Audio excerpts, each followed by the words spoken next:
the semifinal matchup here with Robinson and Dirksen, and it was an excellent game, and Robinson kind of had control of the entire game, and they ended up pulling off the win against Dirksen. Yeah, Robinson made a great draw in the first end against 4, and they went off running after that. They had a steal of 2, a couple blank ends, and they kept stealing points to be up. Wound up being up 3 with Hammer in the last end. Those boys have to be pretty excited. So what do we know about this game? It is the provincial final. The winner will wear the green jacket and represent Saskatchewan at the Nationals.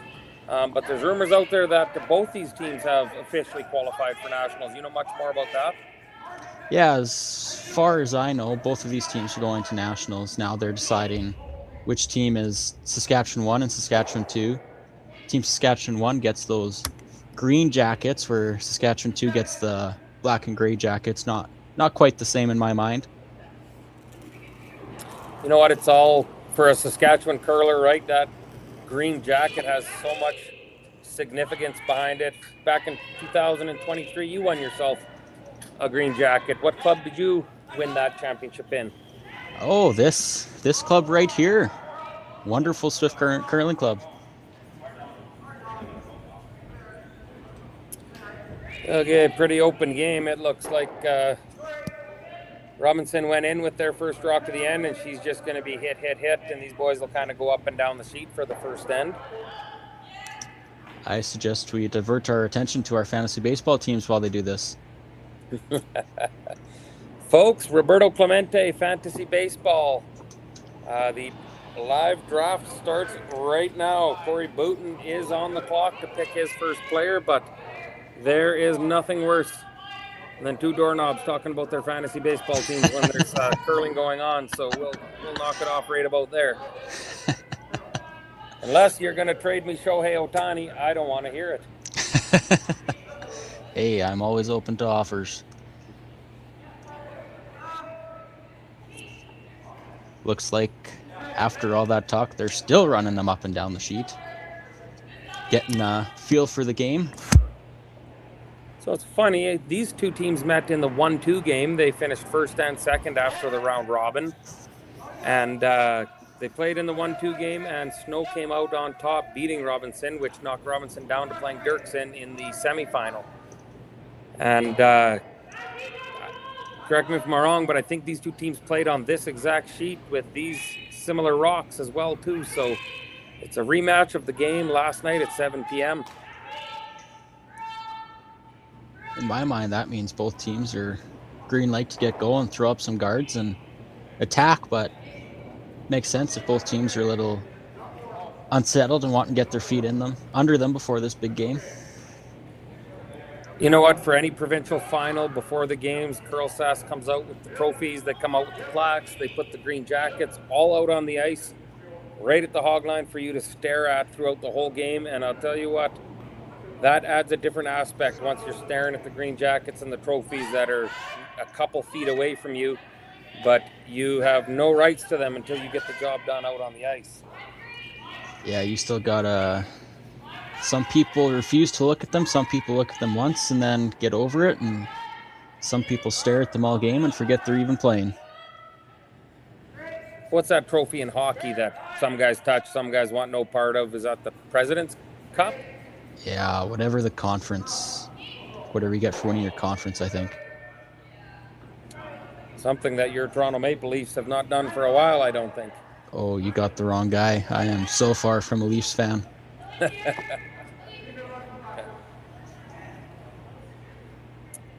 Pretty straightforward this end, up and down the sheet, and I think you're going to see Snow trying to blank this first end and get Hammer in the even ends, and that's kind of always everybody's goal, is to have Hammer in the even ends coming home. Isn't that right?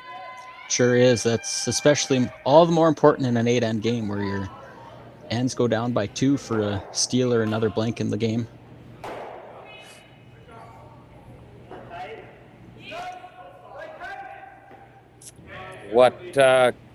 You know what? Back when I curled, dinosaurs still roamed the earth. So, unfortunately, I don't know a pile about these two young junior teams. But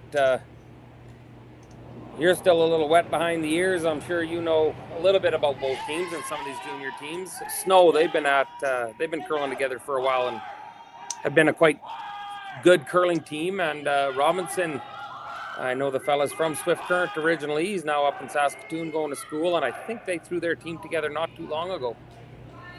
Ooh, miss there from the seasoned team of Rogan Snow.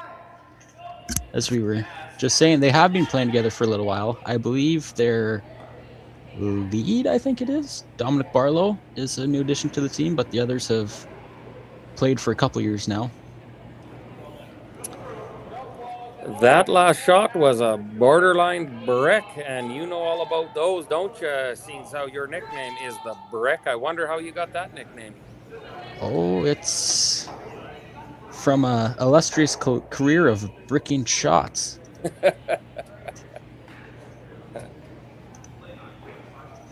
Robinson looking to split the rings, and he makes that perfect. They're shaping up to maybe get a force. Just my opinion, and I don't know a pile about curling, but the force is on now for sure. Would you ever try freezing to one of these rocks? Because hitting it doesn't really get you out of the end to get your blank. You could consider that. If you threw a rock inside out in practice to warm it up, then I think you could take a go at it if you're feeling confident, because odds are you are looking at a force here anyways, unless you get a roll way over or someone rolls out. You could get a cheap deuce if you nut a freeze on there and they hit and roll off, which would be huge in this final. Holy, bringing out your inner Russ Howard. I like it. You know what? Like I said, certainly when the rings are split like that, there's definitely a good option to still blank the end. And all you got to do is put one freeze on. And you make that freeze. If you make it perfect, you maybe get a deuce. If you don't make it perfect, but you're close, they have to blast it. Maybe everything goes and the blank is still back on. But exchanging hits here are going to lead down the path to forcing you to one.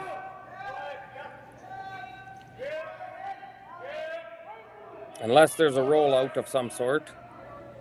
And I think we might just see that. And we're back to the blank. Never a doubt. Maybe Snow knew what he was doing. Play the hit and hope for a brick. If you consider the blank before, do you ever consider it again? Or sorry, not the blank, the freeze. You know what? Possibly if you are okay with scoring, and typically you do that in the even ends. Maybe in an even end, if you're okay taking one and you want to push for a deuce, you could. But in the odd end, you have hammer and you have an opportunity to keep it clean and blank. I think you go all out for that. I can get behind that. They made a song with those lyrics about my curling career. I think it was Tragically Hip. It kind of went, yeah, I can get behind anything. You do have the best intern in curling because nobody can follow it. Hit and roll out by, is it Rogan Snow? Is that his name? That's right. Rogan Snow. So this, every shot matters, and this is giving Ethan an opportunity to get his draw weight dialed in. I think they're going to go back to that same side. You just got a roll out from him last time. Maybe you go back to that corner. But it's a good opportunity for Ethan to throw a draw, get his draw weight, because he's going to want to put that in his back pocket for the rest of the game. Yeah, I'd love to see the same path he just threw is nice, because Rogan did miss there, but I'd also love to see Ethan get a feel for the draw to center line and put one on the pin in the first end.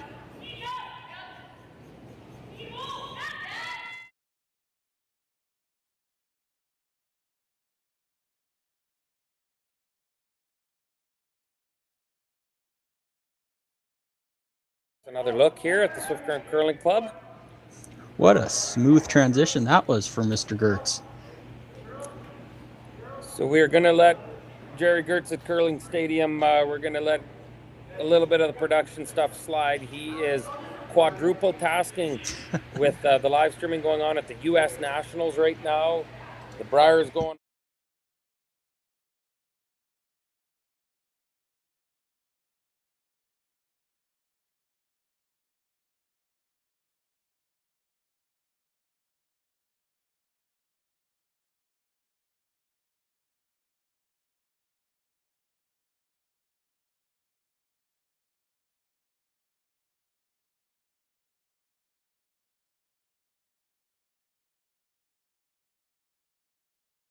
such a better way to watch the game compared to the old phone on the wall for a Facebook live stream. Ooh, and a balk there to have snow forced. Wow. Absolute bonkzilla. So Ethan Robinson gets the force here in the first end, which is what he was after. I believe we're live throughout, so I'm going to mute my mic while we get set up for the second end. It's 1-0 Robinson. Sorry, 1-0 Snow over Robinson after one end of play.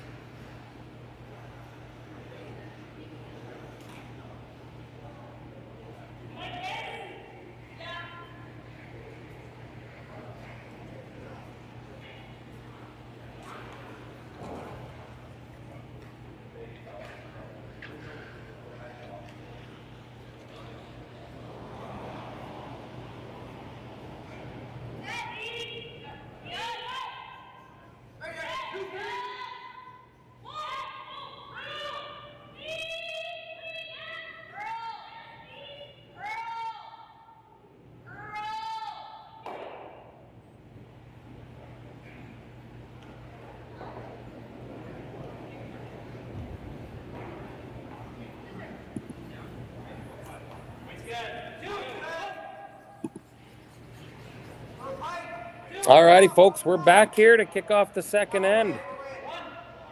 Brick, you got to help me with some of the names here. I have not done my commentary homework, but who's leading off the end here with the center guard for Team Snow? I also did not do my commentary homework. It's on the tip of my tongue. I do know the name. Just need a quick refresher here. Quite the commentating team you viewers get the pleasure of listening to. Might I add, this is all free of charge, so if you do not want to listen, there's a simple solution. You can hit the mute button. His last name's Hilderman. I can't find the first name. Cole Hilderman, I think it is.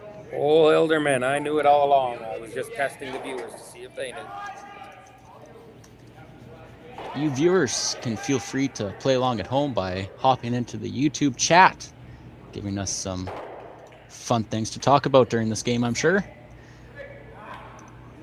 You know what? I'm going to furthermore that. We would love it if you chimed in on the chat. Ask us any question you want. Nothing's off limits. You're going to get the answer from us. Chime in on Curl Sask and ask your questions, and let's all play along. Quick update over on sheet 4. You have the women's provincial final going on as well. Semeniuk playing Team Simpson. Simpson had the hammer, and she made the blank in the first end. So they're tied at zeros heading into the second end.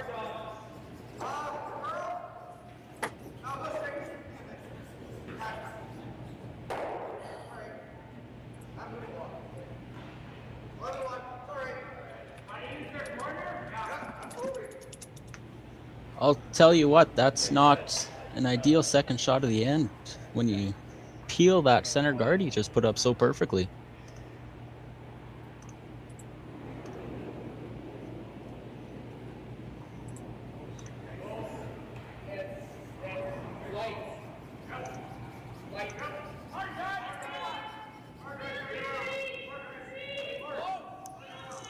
Alrighty, Brick, how do I go about finding the chat function on here to see if anyone is chatting or asking questions? On YouTube, the YouTube stream, it should just be on the right-hand side. Yeah, I just have all the games here. Let's see here.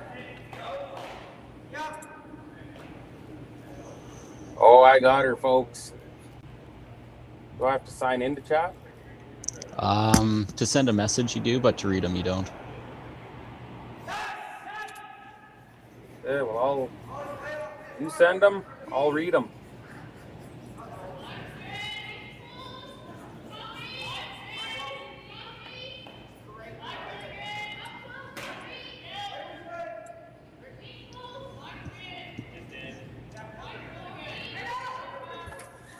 What do we got going on here in this game? There's corner guard. Red is shooting. Red has the hammer. Red is line one, and Red is trying to, you would think, come around this corner guard. Yeah, line two would be a good start to the end for him. Where's the ideal spot? The ponies on the front end are right off this one. Looks like it's heavy. Lots of late finish here on this Swift Current Curling Club ice. That is props to head ice maker Jason Bratton. I'm sure if Steve Laycock was out there, he would wholeheartedly agree with that statement. Bit of a brick there on that one. They were clearing women and children out of the way as he sailed up, draw to split the rings through the rings. You can see how that happens. Your first time in a provincial final, you can be a little jacked up and ready to go, and sometimes that translates into a little harder kick than you want. For sure. Team Snow with a nose hit. This gives Team Robinson an opportunity to make that hit and roll buried around that corner guard. Not a bad setup with hammer in the even end and a corner guard up here for Team Robinson.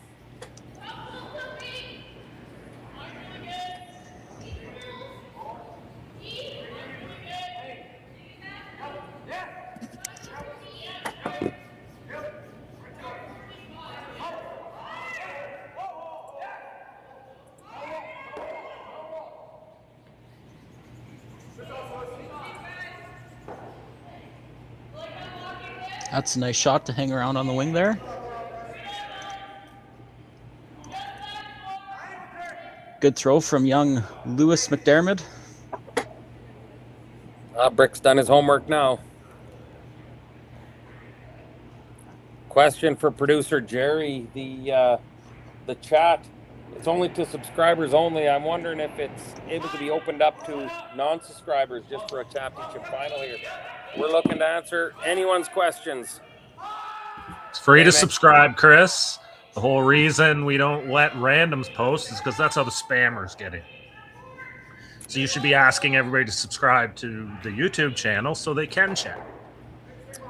Speaking of that YouTube channel there, yeah, it is free to subscribe.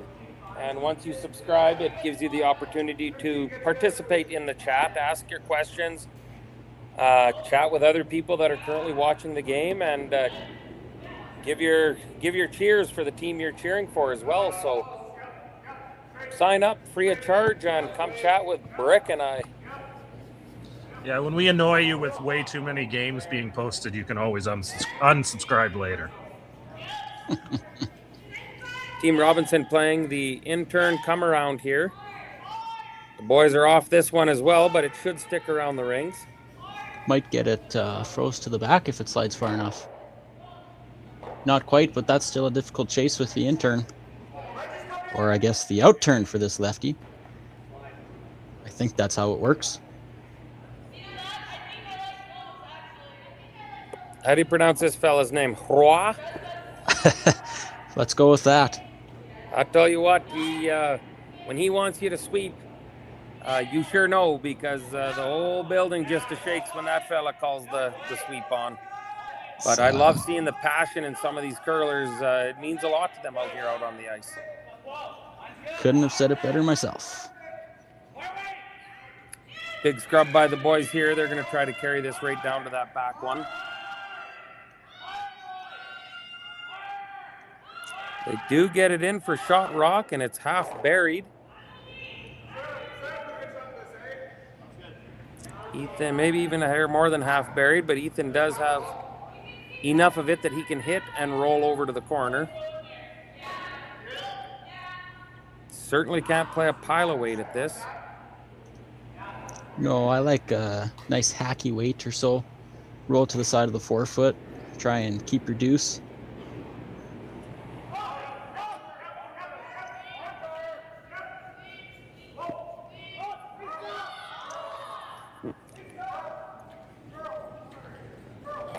Trying to get some late finish on this one. Maybe just overthrown a sliver. Maybe more weight than Ethan was hoping for, and they just roll out. It'll give Snow an opportunity to in-turn wrap and put a freeze down on that back one.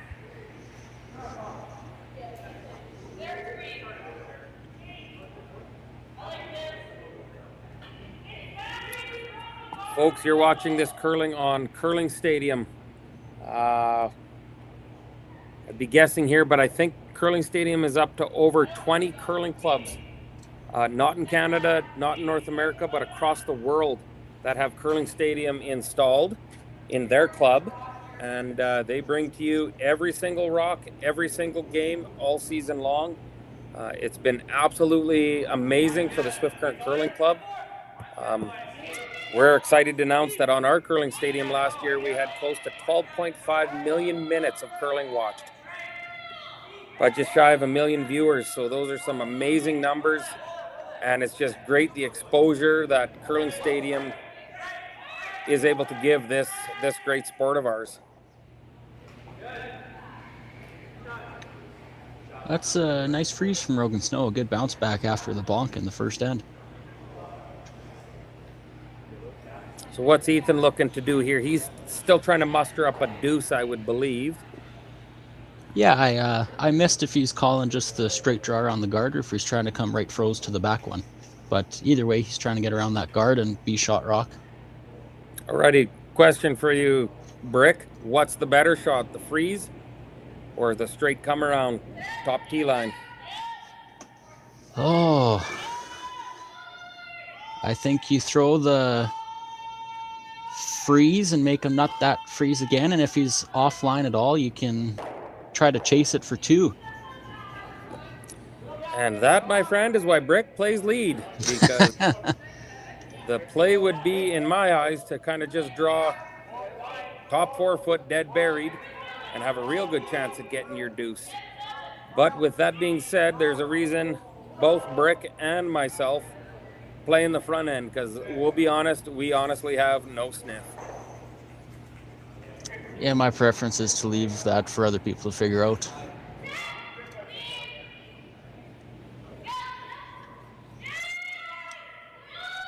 Folks, if you don't know Brendan Grendheim here on the call with me, he played lead for Steve Laycock for the past couple years.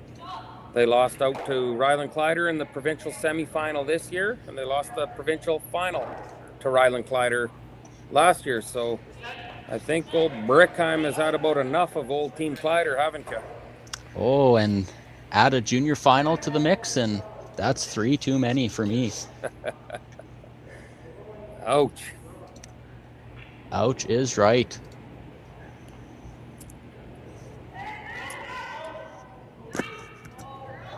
There's a young Grendheim up and coming curler that just won something here this past weekend. Sure did.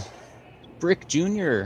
and his team won the SAS Games gold medal final of the rotating 4s. He would have been representing, would that have been North Central? Prairie Central, I think it was called. Ooh, might have left the double for 2 here. That's exactly it. He was playing the hit and roll, but he actually left it in a spot where Ethan can make the quarter rock double or half rock double for 2. A deuce in a home end like this would be huge for Ethan and Team Robinson here.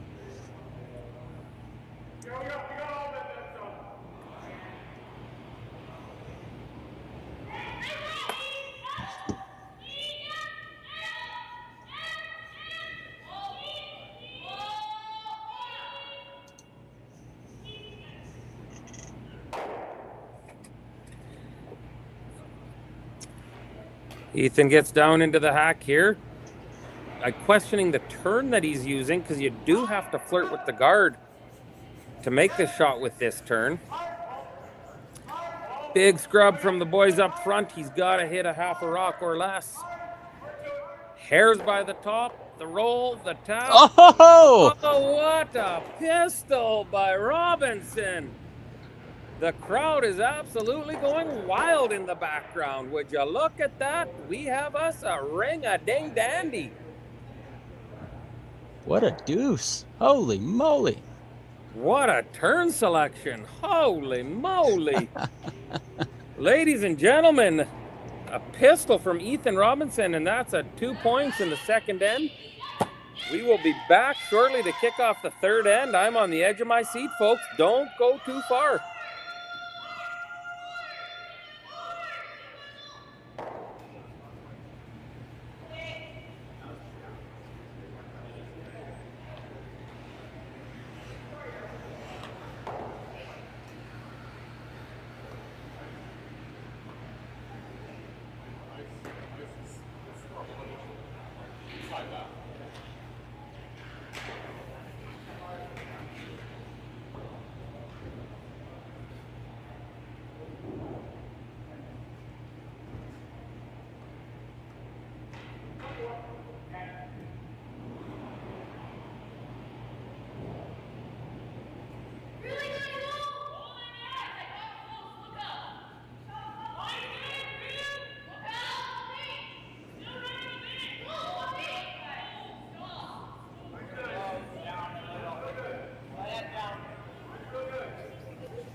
All righty, folks. I was hanging on to the edge of my seat there at that second end break there. What a pistol by Ethan Robinson. The big fist pump after he made that shot.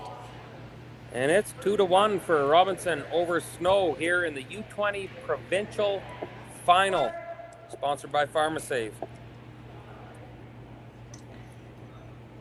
Taking a look at the YouTube chat, seems like Paul McDermott 2812 has chimed in saying Team Robinson's a mix of guys from around the province, from your own home of Swift Current, Regina, Meadow Lake, and Saskatoon. Also commenting is Zane Brandt 1503 saying this announcing team is dialed. More like dial-toned. Thanks for commenting and chiming in, guys. Let's get some more viewers out there chiming in. Ask us the questions, make your comments. Disagree with something we're saying, let us know. Or by all means, rip us, burn us, make fun of us. We're having fun here in this provincial final. It's pretty sweet how we can do commentary and live streaming free of charge all across the world for anyone to tune into. Certainly didn't have this when I curled. Granted, back when I was in juniors, dinosaurs roamed, but curling has come a long way. And what Curling Stadium's doing with promoting the sport and bringing curling right to your couch, right inside your home, it's second to none. So thank you to them for everything they do.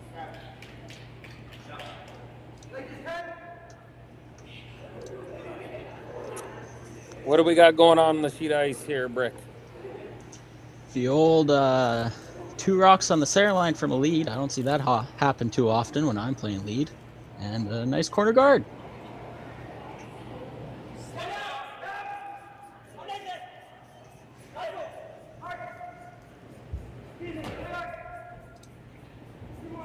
Speaking of curlers in your eras, Masters Provincials is happening in Tisdale right now. Team Nikolzhin steals one on Team Hartung in the first end. I'm sorry, it sounded like you sneezed there. Team who? Your guess is as good as mine. That's got to be Ukrainian from the Ukrainian garlic belt, Yorkton area, no? One would have to assume. I'll do some further research and get back to you. Speaking of research, certainly thank you to Zane, or to Paul, who let us know where everyone is from. You got Ethan, who is from Swift Current, where the folks there are not too swift, nor are they current. Regina, Meadow Lake, and Saskatoon, that's a mixed bag of curlers. You'd have to wonder how these boys get together to practice or train, as all these teams do, or it's possibly just a lot of individual practice to prepare for an event such as this.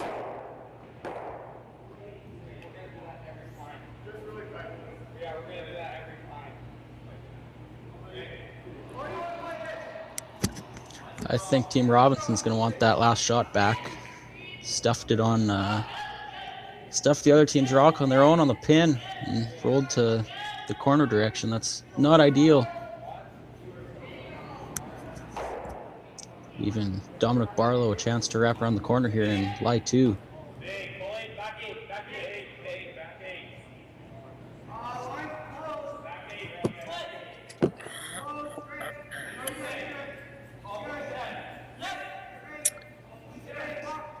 So Snow with hammer here in the third end.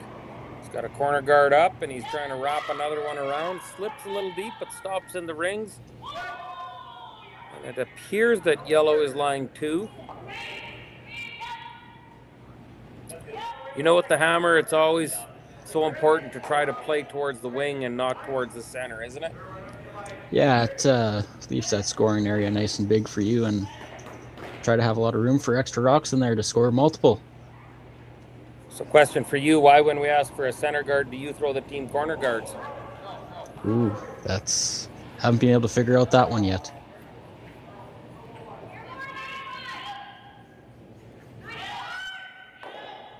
A lot of weight being thrown on some of those hits. I wonder if he was trying to get to the inside to make the double.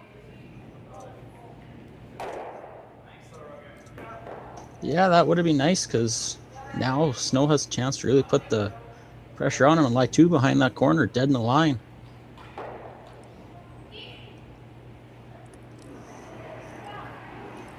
Speaking of snow, and I think it was Roy, the boys played in the Stick Provincials last weekend in Watrous, Saskatchewan.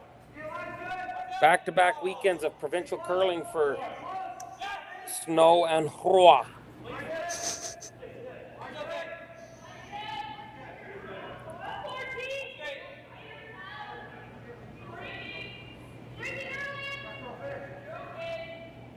And from what Roy was telling me, they got absolutely pumped in the Stick Curling Provincials. They were in a little bit over their head, but they had a pile of fun from what I heard. And unfortunately, I heard it firsthand because I was there. You were the pumpy? I never got to play them, but many of the stick curlers laid a pumping on them, and they were just a blast to have and Watrous. They were timing rocks, they were carving rocks. It was a treat to have them out on the ice and just hear these young boys' passion for curling, even in the stick curling. So it was a pile of fun having them out there. But the fellas should stick to their U20 curling because they're absolute juggernauts in U20. And they got about 50 years to go before they can compete with them stick curlers who are just on another level.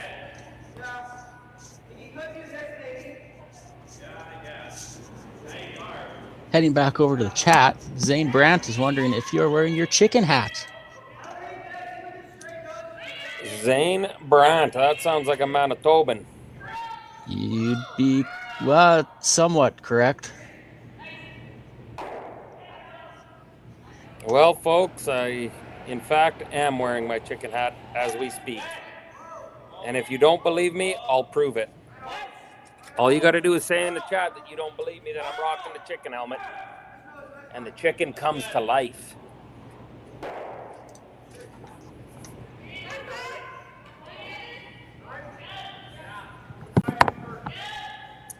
Well, Yellow's line 3 here with Hammer, and Ethan's got to do a bit of bailing.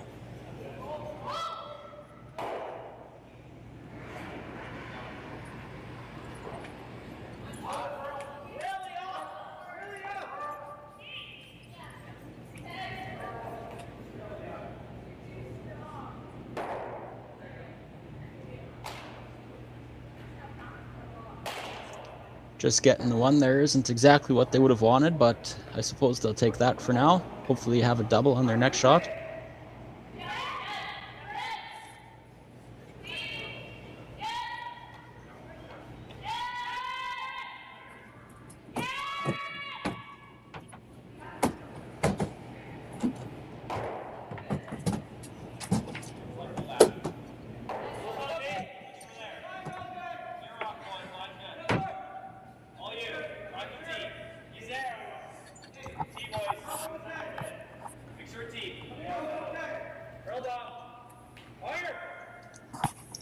Two questions in the chat for you, Chris. One is, when dinosaurs roamed the earth the last time you curled in juniors, what were the conditions like? A foot of curl thrown a half rotation? Corn brooms? Holy moly, we've heard it all now. Don't let my gray balding head fool you. I'm not quite that old. That's from Ozzy Krupski 5209 himself. Ozzy Krupski, what kind of a hair-lipped handle is that?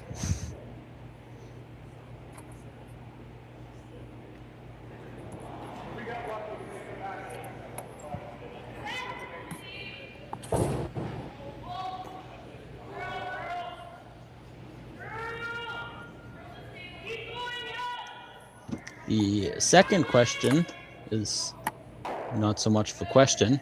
It's asking if you can talk about the double touch.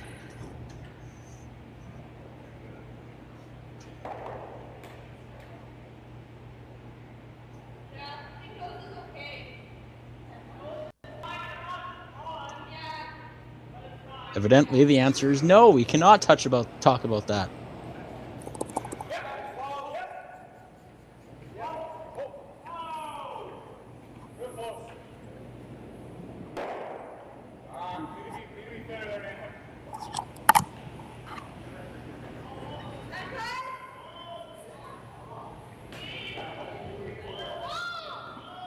Team Robinson just misses the double. And I'm just missing my partner. Where did he go?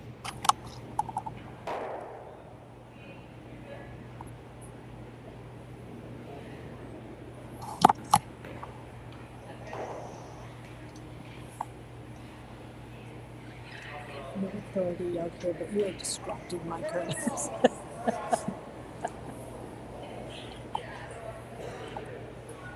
You are too funny.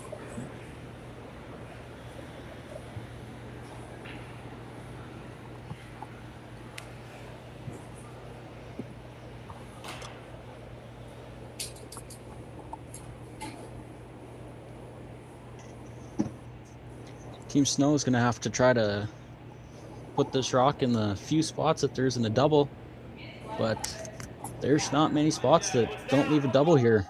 Either way, I think Robinson's going to have a chance to make something to cut them down.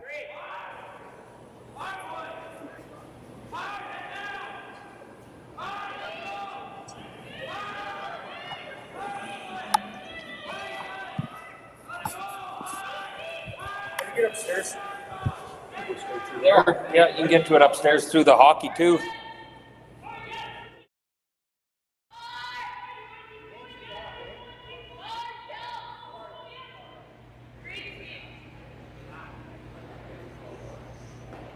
Getting updates from those that are boots on the ground in Swift Current. Talks of a running chicken are running rampant around Swift Current. Wonder who that could be. Anyways, Team Robinson is going to have a chance at a hit and roll here to get out of this thing. Team Robinson in a bit of trouble here.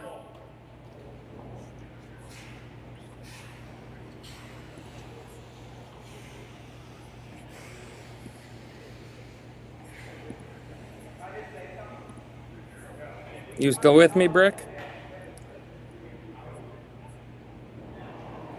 Mr. Gertz, I know you're slammed with dozens of streams happening right now, but rumor has it there's a chicken behind the sheet of our feature game.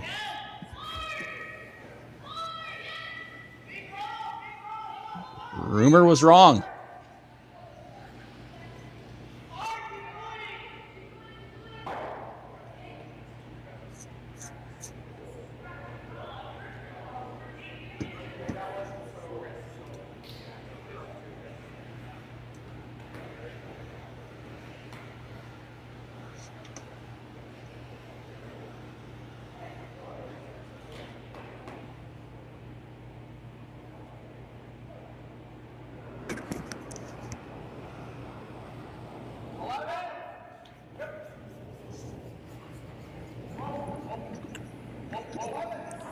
Ethan looking to make a hit and roll here to get their team out of a jail. Makes the hit, makes the roll. What a pistol. Almost got it buried fully. But is there enough showing for Snow to get his deuce? It's not a gimme, but it is there. What's a gimme? Are those what like you take in golf? Anything within 35 feet of the pin is a gimme.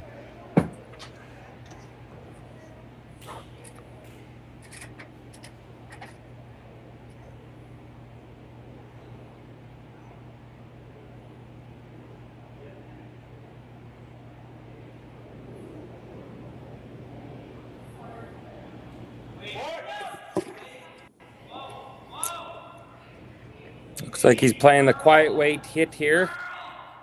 Jumping on it to get some curl on this. Needs to hit at least half to stick around the rings. Hits about a third. And she hangs on. She's a nibbler for a deuce for Snow here in the third end. Folks, don't go anywhere. We got us a heck of a game, and it's going to be one heck of a finish. My name is Hatch. I'm on here with the Pinhead Brickheim, and we'll be back after this short pee break.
Alrighty, folks, we're back at her to kick off the fourth end. Time flies when you're having fun, and we're pretty near halfway through this curling game. Rogan Snow with a 3-2 lead over Ethan Robinson after 3 ends of play. Quick update for you, scoreboard watching in the Pharmasave U20 women's curling game. Semeniuk and Simpson are playing, and they are all knotted up at 1 apiece, playing the fourth end here. So both teams, low-scoring affair with a lot on the line for these curlers.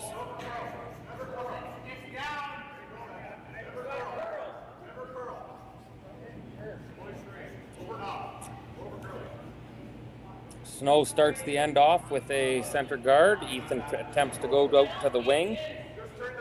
Yanks the chain a bit, and it's a corner guard, but hey, corner guards are good when you have the hammer to try to muster up a multiple.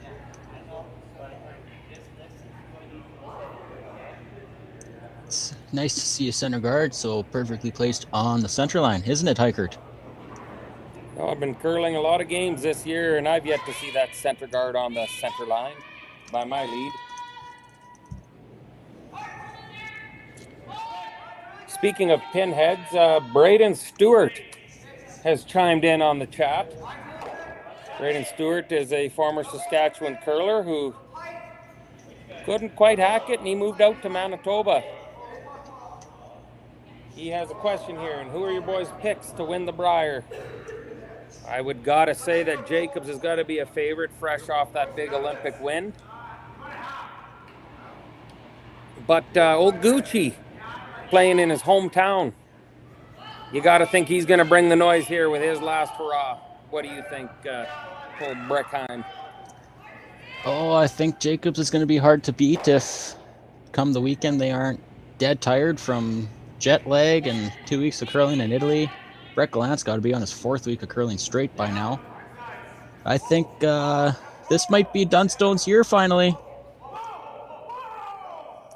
Speaking of old Dunny deals, if somebody wants to reach out to him and let him know he's on deck to make his selection in the Roberto Clemente Fantasy Baseball League draft.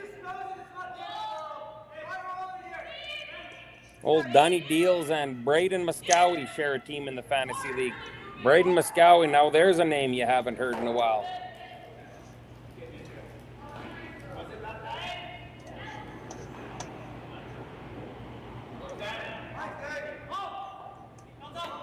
Alrighty then, moving on. Since nobody bit on that. Any particular reason why you haven't heard that name for a while? I have no idea. Braden was at one point one of Saskatchewan's brightest up-and-coming stars. You know what? I think Braden Mosk, I think he won this U20 Provincial back in the day, skipping Kirk Myers, maybe even a Dustin Kidby. Who else would have been on that team? Was there a Matt Lang on the team? Might have been a Matt Lang as well, too. And I think they lost the national final.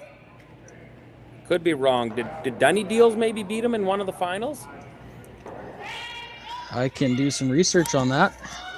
You're supposed to be my research guy.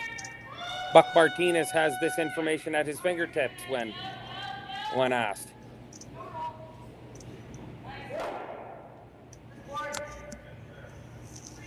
You need to be the Ron McLean to my Don Cherry Brick.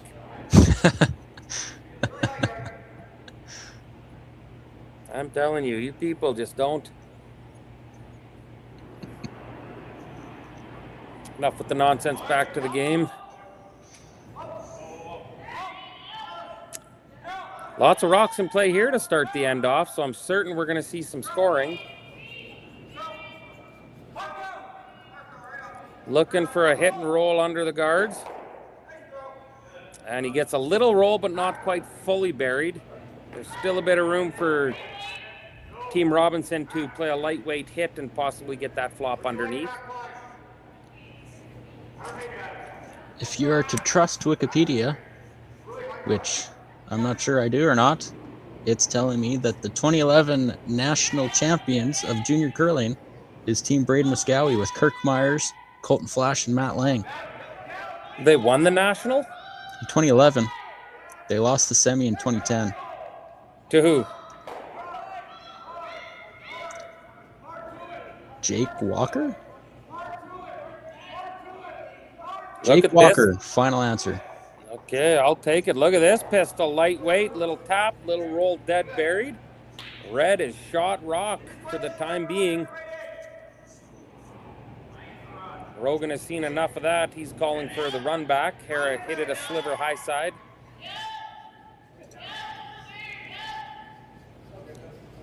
It's interesting, the 2010 Canadian Junior Championships on the men's and women's side are a bunch of no-names. Jake Walker on the men's and Rochelle Homan on the women's. Human. Not sure she ever turned into anything. I think I've heard of the team, but doesn't ring a bell to me. looking for the nose hit run back here. The boys are on, the boys are off. Looking for a little curl. We might have us a pistol here. And rolled buried. Excellent Somewhat. shot by Hua. Another fun story from that Muskogee Lang championship team. I think they beat Matt Cam in the Canadian final. But then that season, they got a late invite to the Players' Championship. And they road tripped, I think it was Regina, Saskatoon, all the way out to Grand Prairie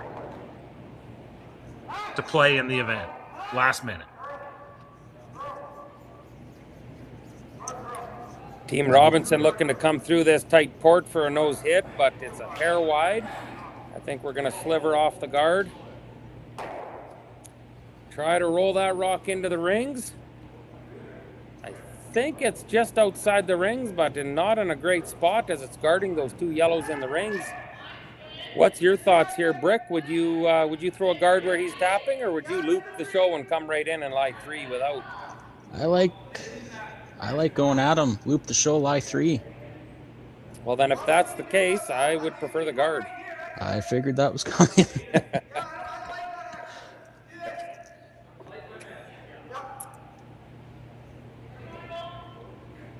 Ethan Robinson's dad is the coach of his team. You can see him on the back right there.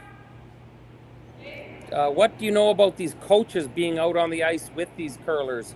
Can they talk to them? Do they get timeouts? How many interactions are you allowed?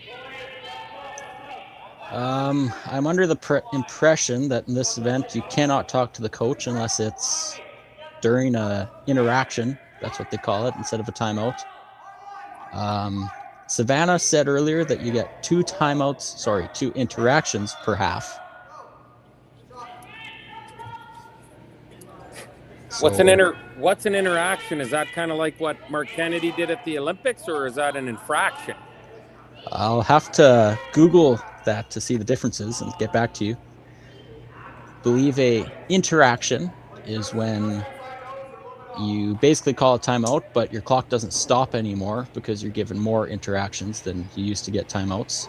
So you're able to talk to your coach and he's able to tell you what to do, what not to do, and pretty much take however long you want is what I'm under the impression of. I believe an infraction would be when you let go of the rock and then touch it and touch it again and touch it again and just steer that thing down there. It's an infraction when he makes an interaction with the rock. Oh-ho. A humdinger from our producer, Jerry Gertz. Producer Jerry Gertz in the back scenes here, controlling the cameras, giving us the different angles, and also giving us the definitions of infractions and interactions. Heikert, you've been known to interact with the rock after the hog line a time or two. Is that true? You know what? I've always felt that I was one of the cleaner, purer throwers on my release, but others claim differently. Let me know on the chat if you feel that I have a clean release, if you've ever seen me throw, or if you figure that there's some interaction with the back of the rock once I release it. Snow here with his first in the fourth end. He's coming with the in-turn. Boys jump on it out of his hand. He's looking to come right into the top 8 foot, dead buried, and put some big heat on Team Robinson here in the fourth.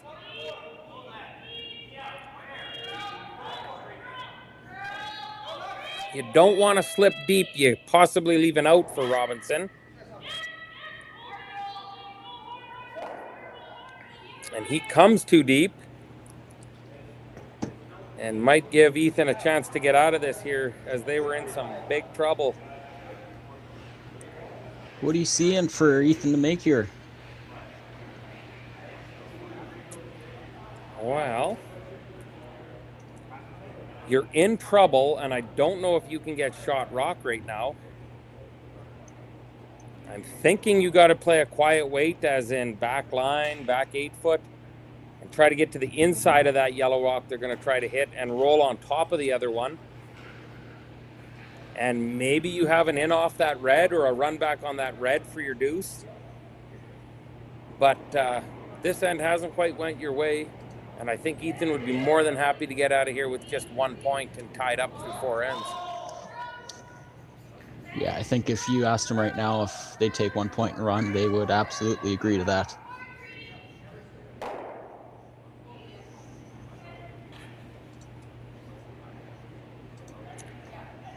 Folks, I'm going to take this one step further.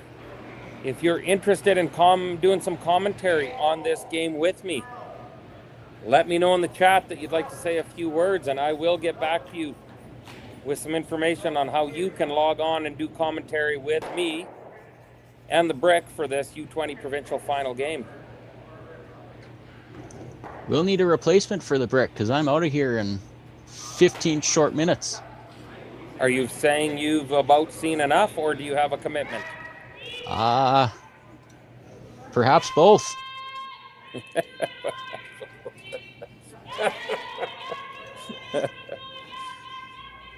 Folks, if you're tuning in, please know that this commentary is all about having a little fun. The whole Mark Kennedy thing at the Olympics sure brought a lot of publicity to the sport of curling, good or bad. But it's good publicity for the sport of curling. Everybody was talking about it, even in the workplaces where you didn't know curling. You were talking about the infraction. So having some fun on a live stream here. Keep in mind that that's what this is all about, providing you a little bit of fun, a little bit of entertainment. Speaking of interaction, cause for my random laugh there was reading a comment from Braden Stewart, 1004. He suggested Heikert's last in 10 of the 2023 Tankard final could have used a few more finger taps. Any thoughts on that one, Heikert? You know what? When no thoughts.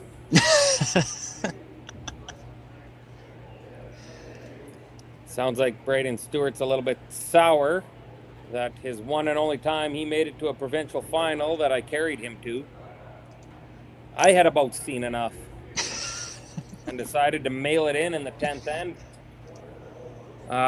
Going back over, the split time was good after I rewatched the game, and I'm almost thinking that a couple good sweepers get that rock over the hog line. Speaking of good sweepers, Logan 72,200 is in the chat asking if you play stick curling because your release is in fact too clean.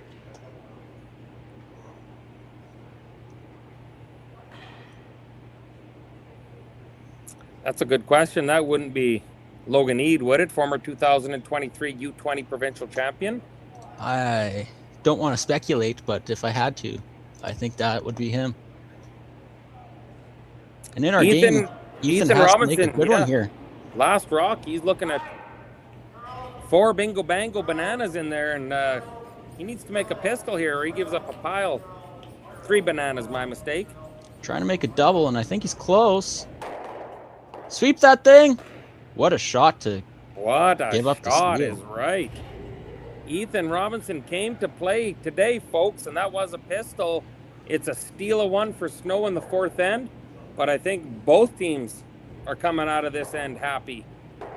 We will be right back after this moment of silence while I collect my thoughts and come up with a clever answer for Braden Stewart, who 3 years later is still bitter that he was a bridesmaid and has never been a bride, which old chicken man has. Meow.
Alrighty, folks, if you're still tuned in, it is the fourth end break. These games are 8 end games. They take a 5-minute break for a quick snack and a refresh. The score is 4-2 for Snow over Robinson after 4 ends of play. Doing some scoreboard watching here. The Simpson-Semniak, the ladies U20 final. It is 1-1 after 4 ends of play. There was a blank in the first and a blank in the fourth.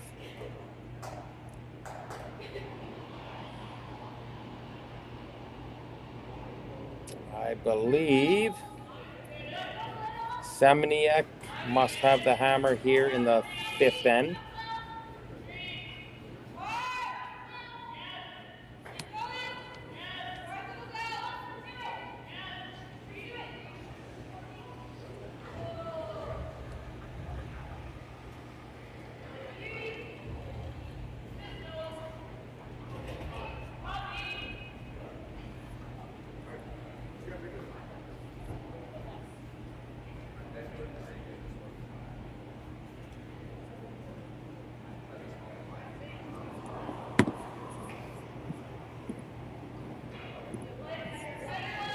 I'm wondering if my man Brickheim has packed it in as he had some prior commitments, or if we're going to get one more end out of him. You'll get maybe an end out of me. There's a golf simulator calling my name that's booked for 4 o'clock in a different city than the one I'm in right now. Well, that's unfortunate. I think the viewers here were kind of hoping that you were well on your way into Saskatoon to hit that simulator. Me included. She doesn't pay well, folks, this commentating job, but the goal is to continue growing the sport any way we can. And by watching this curling for free, we're trying to give it the exposure that curling deserves. And one day, producer Jerry just might be able to pay us and pay all of you to log on and commentate curling games from all across the world in these different clubs that Curling Stadium is in. They're working hard to continue to grow the live streaming portion of curling. I can't help but wonder if you came up with a response to Braden Stewart 1004.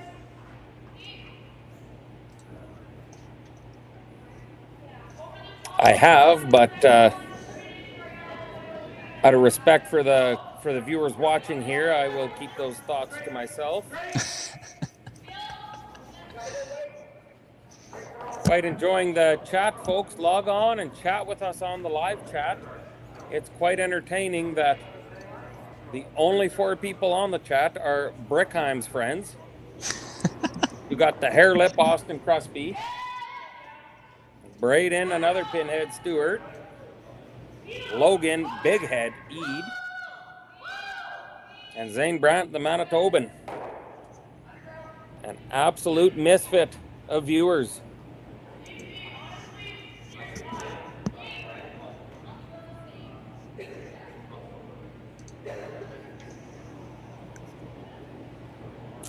Got some rocks in play here, Brick, in the 5th end.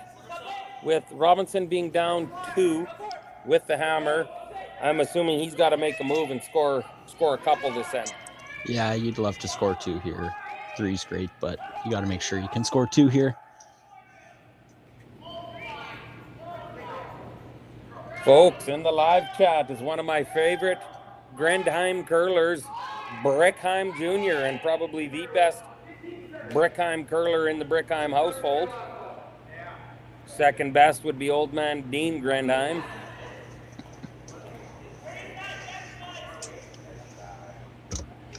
And I'm not sure if Mama Grendheim throws rocks, but if she does, I'd rank her higher than the Brickheim I played with for the last couple, 2-3 years.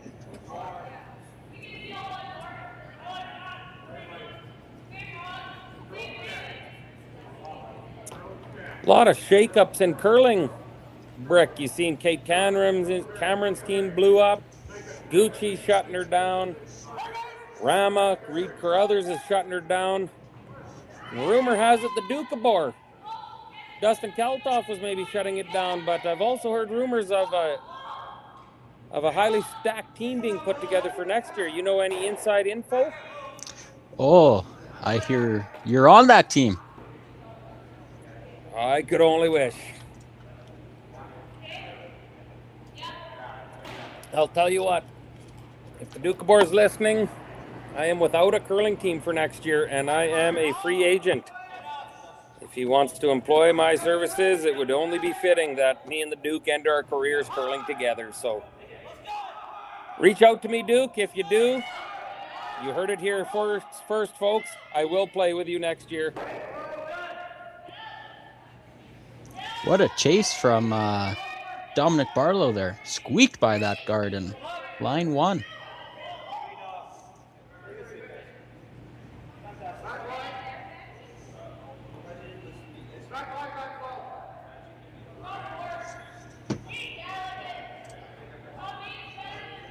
The fans are intensely watching back behind the glass.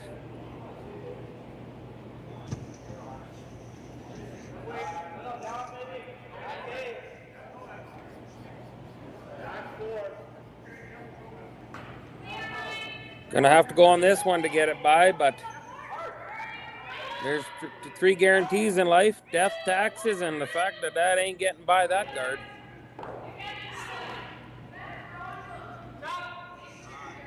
Hate to say it, but would you classify that a brick? I think I would. That's not ideal. Snow is controlling the front of the rings here. And Team Robinson's going to have to try to find a way to get a rock in there. They do have a couple reds up front, though, so they can definitely be promoted or be used.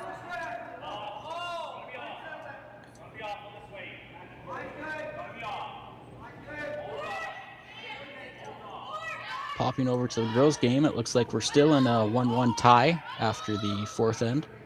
But they are getting into it in this 5th end. There's rocks all over the place, just like there is in our sheet with Snow line 2.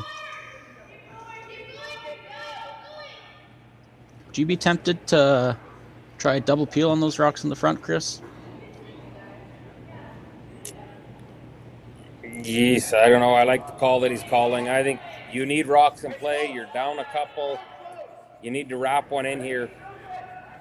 But Snow certainly controls the right side of the sheet with that yellow that he can promote anytime. But Robinson needs to get one in here, hopefully above the tee line. This one's going to slip a little deep, but it will stop for shot rock.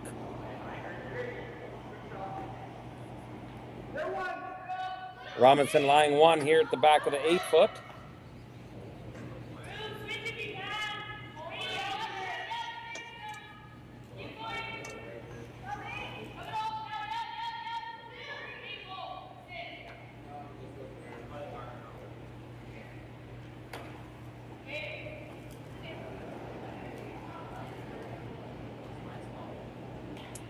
"43 viewers watching, and that's just on the stream I'm on. The stream is being pushed to the Swift Current Curling Club's YouTube channel. It's on Curling Zone. It's on these personal teams' social media accounts.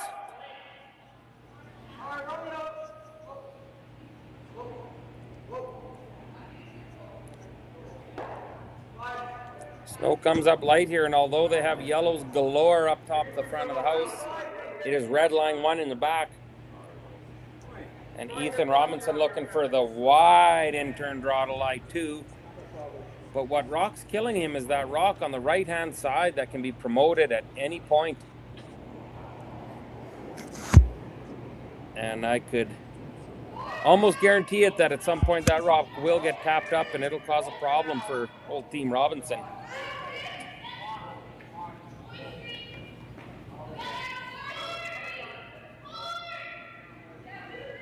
Looks like this one has some speed to it.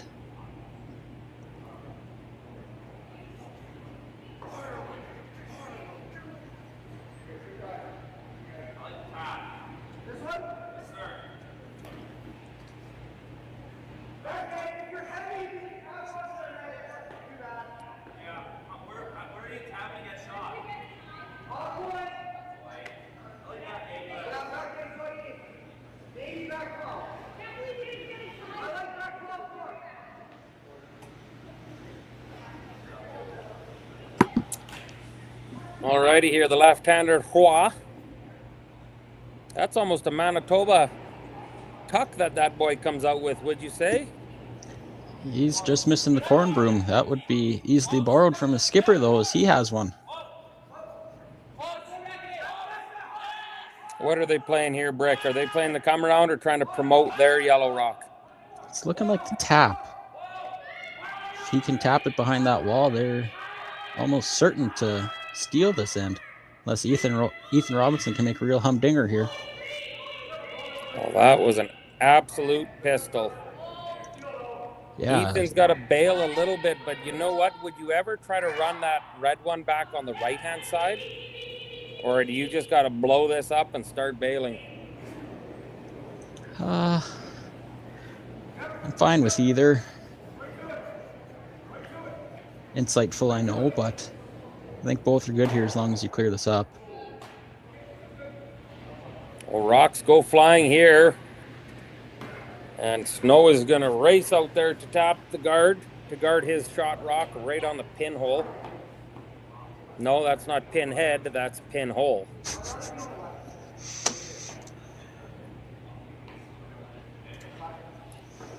Folks, I do know in a couple shots here, Breckheim is going to take off, so I do want to thank him. He commentated a game this morning. It was painful, but commentary is better than silence. So thank him for tuning in this morning. Thank him for tuning in this afternoon. Oh, your bumpers almost claimed the life of young Rogan Snow.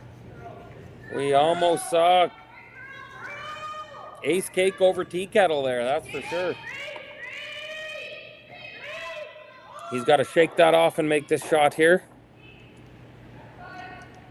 Yeah, you got to think if he puts a guard up, Ethan's going to be in real tough to score this end, which they have to, looking at the scoreboard.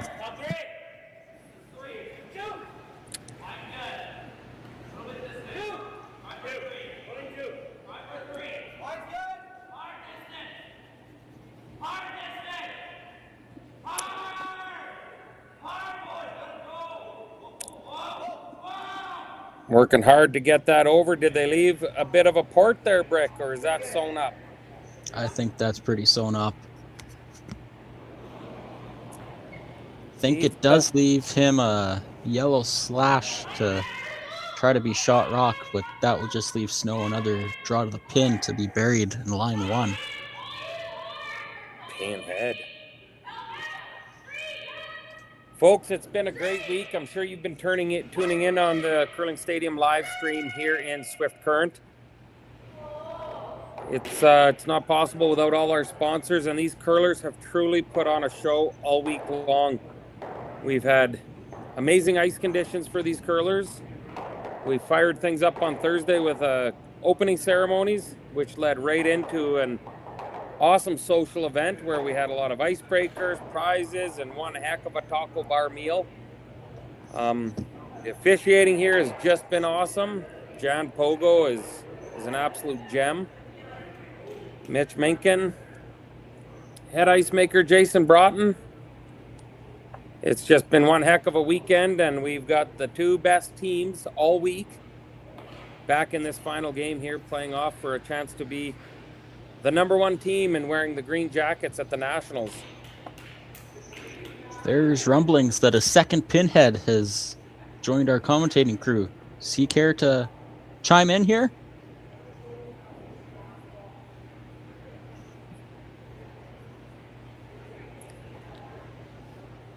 Doesn't seem you like boys hear me?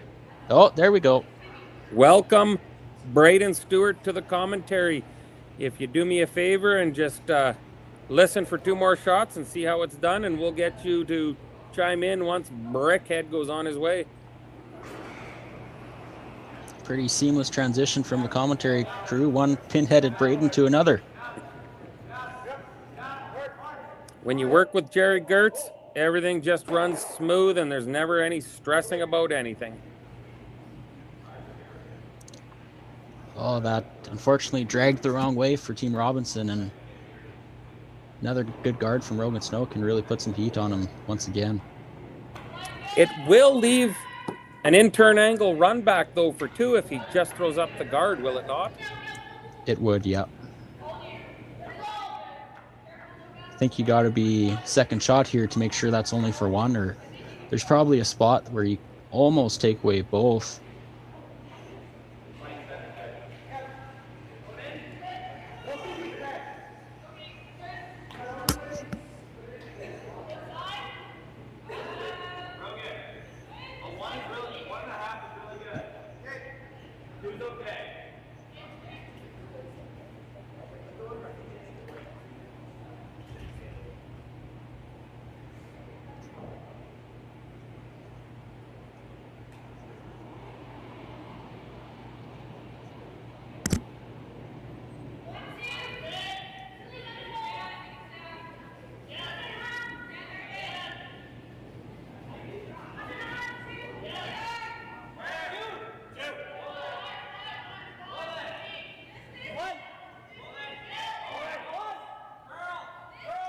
Looks like they're just playing the guard, so Ethan Robinson might get his intern run for two. This thing has to curl to open it up. Did it curl enough, Brick? He might have taken both away, both the port and that intern run. By golly, I think it took both shots away. You're correct. That if you could walk the rock down and set it, that's a perfect spot for that guard. And I know Braden Stewart wishes he would have seen just one more guard in his curling career.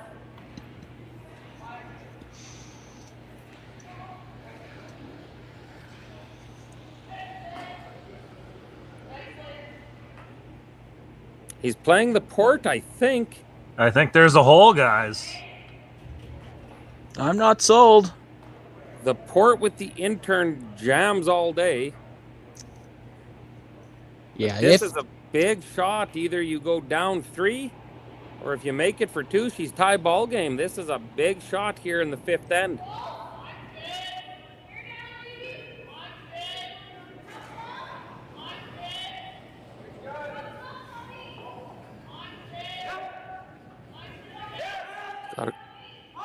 He's through the... Oh, it just jams.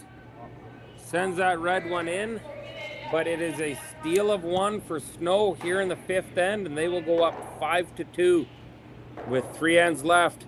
Thank you very much, Braden Grenheim, for tuning in, and we'll take a quick break, and we'll be back here shortly for the 6th end of the U20 Pharmasave Provincial Curling Championships.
Alrighty, folks, we're back here to kick off the 6th end. It was a steal of 1 in the 5th for Snow, and he takes a commanding 5-2 lead after 5 ends of play. And joining me is Braden Stewart. He's taking over for Braden Grenheim for the last 3 ends, and I'm assuming it's now or never for Ethan Robinson and Team Robinson, and you're going to have to think they're going to want to get as many rocks in play here as they can, Braden. Yeah, I'd have to say so. They, being down 3 points here in the 6th end, they definitely need a score. Multiple score would be nice, but I know Snow's going to have something to say about that. this Snow team has played excellent all weekend long, and same with Team Robinson. Team Robinson had beat Dirksen twice, once in the round robin and then again in the semifinal. And both these teams already know that both will be going to the Nationals as a result of Saskatchewan's finished last year. Saskatchewan was awarded 2 teams to go to the Nationals. So both teams are quite excited. They know they'll be representing Saskatchewan. The winner of this game will be wearing green jackets. The loser of this game will be wearing black Saskatchewan jackets. But nonetheless, they are headed to Nationals, which is quite exciting for all these kids. I don't know for certain about Snow. I know this will be a first for Team Robinson.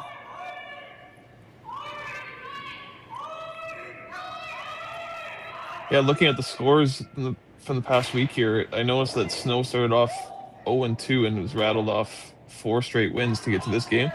And Robinson knocked off last year's champions Dirksen, so both have had a phenomenal week here. You would have to think that that corner guard slipping in for Team Robinson was a bit of a mistake. Snow peels it out, but Ethan's going to call for another guard here.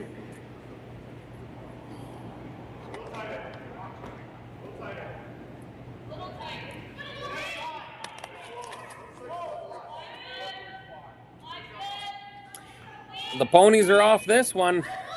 That normally means that they think it's heavy, and it would be a catastrophe if this one slips into the rings. It puts on the brakes, and it's in a perfect spot. Due to the 5-rock rule, Snow cannot peel that. So they're going to elect to play the intern, come around to the top 8 foot. What does Ethan Robinson and his team have to do here to muster a 2 or a 3, Braden? I think they need to get rocks in decent positions and just put rocks into spots where it's tough for Snow to eliminate. So if Snow's in damage control mode where they don't want to give up, definitely not a 3 or anything more. So get rocks in tough positions to eliminate and see if they can get a miss or 2 from Snow here in the 6th. You know, it's getting to the point where, yeah, you're going to need some misses from Team Snow here. But you got 2 guards up here. A nice intern draw buried here would set you up to getting a 2 anyways. And I think, although you would always want more, Team Robinson would be happy with a deuce here in the 6th end and get them right back in this game. Yeah, exactly. With the 5-rock rule, I know it's tough if a team like Robinson makes some good shots here. It's hard not to give up deuces sometimes. So Snow will definitely be guarding against anything more than a deuce, but an easy deuce might be in play this end.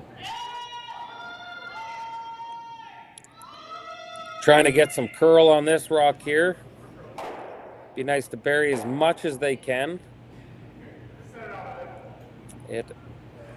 Weight was nice, but it looks like it's wide open, and this will give Team Snow an opportunity to hit that and roll right to the top of the 4 foot. 2 different coaching styles in the back. Team Robinson's coach is watching the game with the arms crossed all game, while I've yet to see Team Snow's coach look up from that piece of paper. It might be a newspaper.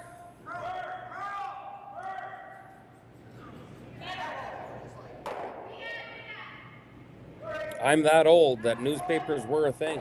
I don't think there's such a thing. Does the Star Phoenix still go in Saskatoon or the Regina Leader Post? Can't say I read a newspaper in quite some time. But in order to read a newspaper, you'd have to be able to read. I think the last time I read, it was 03. Heikert wins junior Worlds. Is that right? Yeah, every squirrel finds a nut every once in a while. Not just junior provincials, not just junior nationals, but Worlds. So I was chatting with these teams at the opening banquet, and my introduction was 2003 World Junior Curling Champion, and by the time I put 2 and 2 together, that not one of these athletes competing in this event was even born when that took place. It really, really aged me. Not even a thought. an afterthought. Robinson was trying to come around that red guard, and they pulled up light. With a 3-point lead, you got to think that this team would be smashing rocks, but it looks like they're electing to either guard or come in.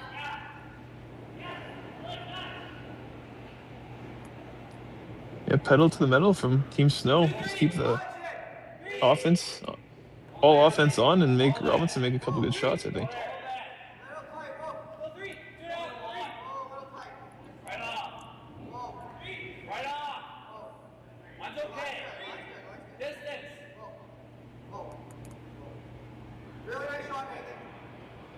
Excellent guard there by Hua, and they are going on the offense with a 3-point lead. At what point does Team Robinson switch from trying to get around that corner guard to playing an intern and trying to get to the top of the forefoot? I'm thinking it's got to be pretty soon. Yeah, I thought they might on this one, but we'll see if they get one rock in a good spot here and then change gears and go around the center. Might be not a bad play.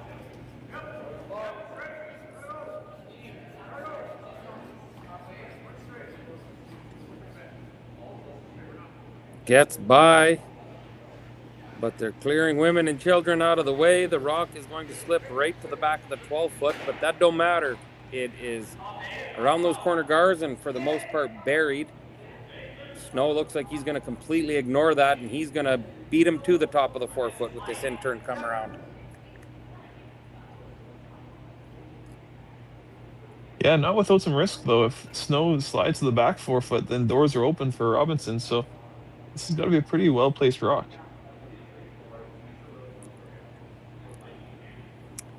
Braden, you're from Manitoba, and I hear all about a Manitoba tuck.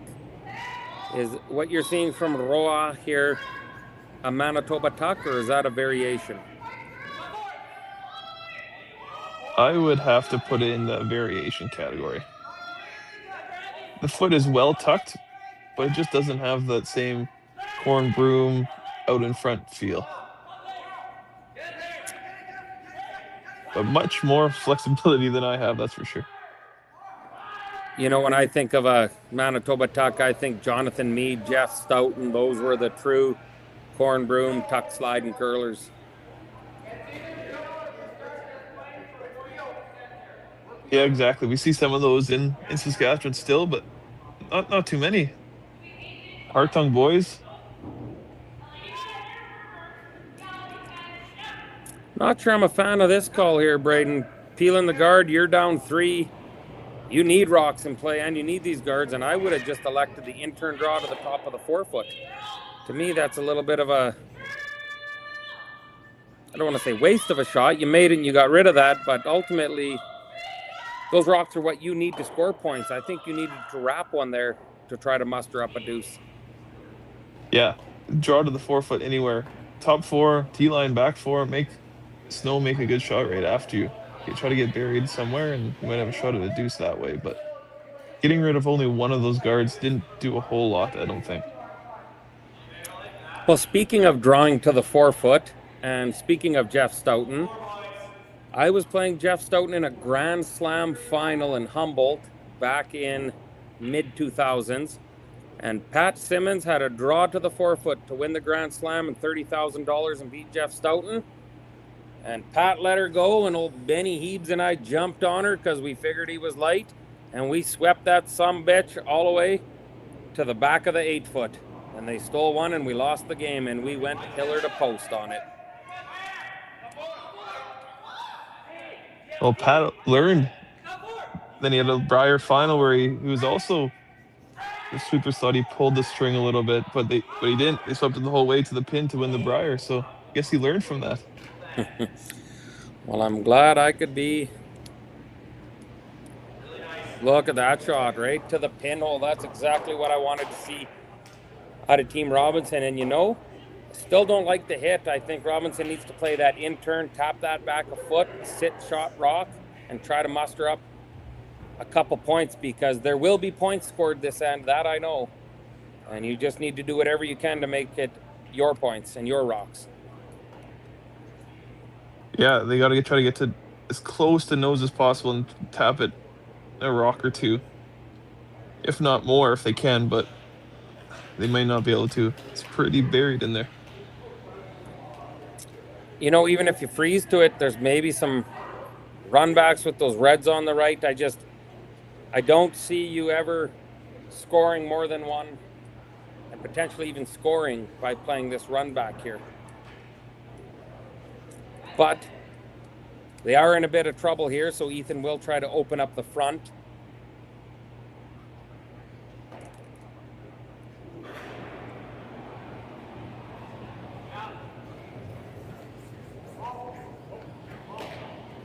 It's coming with some smoke, this one. He hits it just a hair high. Kills two of them, but yellow remains shot on the button, guarded.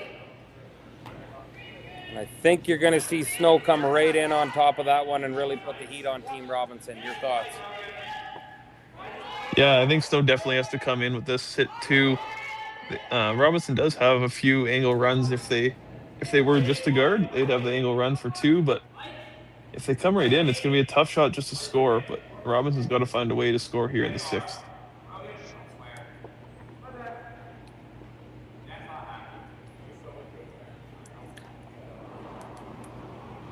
Folks, what do Braden Grendheim and Braden Stewart have in common? And no, I'm not talking their first names.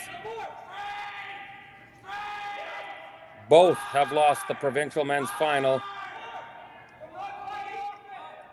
at the helm of Chris Heikert's doing.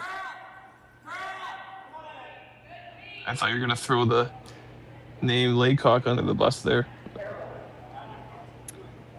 Oh, it's never the skip's fault, right? It's always the front end's fault to lose, and it's the skip's when you win. So that's just something you have to learn in your career.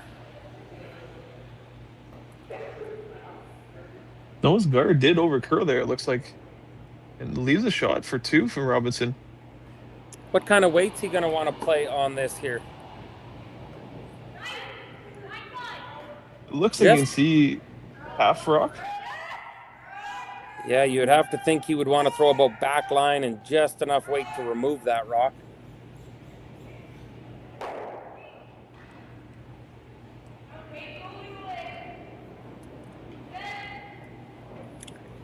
Last shot here in end number 6.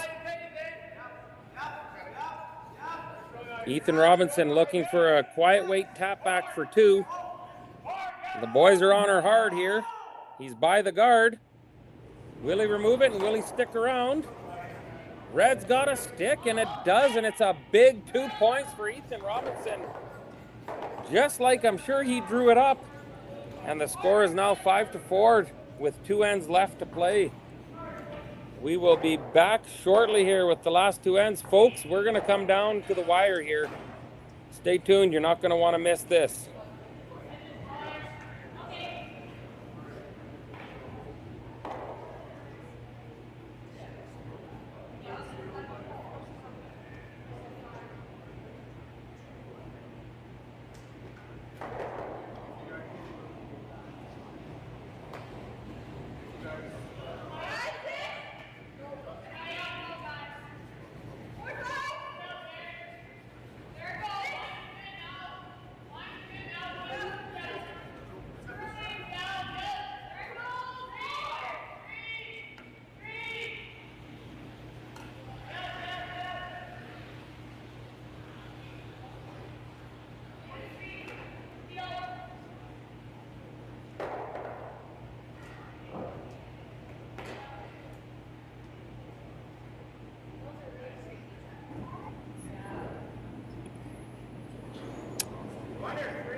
We're back with an update here. Simpson and Semniak over on sheet 4 in the women's Provincial U20 semifinal, or final, sorry. It is tied 2-2 after 6 ends of play. Semniak with the hammer in the 7th end. The winner of that will go on to nationals. The loser will not. So this is a big game for these ladies over on sheet 4. And in our feature game, it was a big deuce for Team Robinson, and they're trailing 5-4 without hammer, playing the 7th end here. Braden, what's the strategy for Team Robinson here in the 7th end? Are you looking to force? Are you looking to steal? I think you're looking for a guard out front, which they did not get. It reminds me a little bit of your lead the last few years. Sliding their rocks into the top 12 when they need a guard, but I think they got the 5 rock rule. They'll throw another guard after this, and they're definitely looking to a score of 1 either way. I think they're happy with the steal and they're happy with the force. You'd have to think that's a big mistake slipping into the rings there. You need rocks in play because the last thing you want is to see a blank here. But the 5 rock rule, as you said, gives you one more opportunity to throw a guard that they can't hit.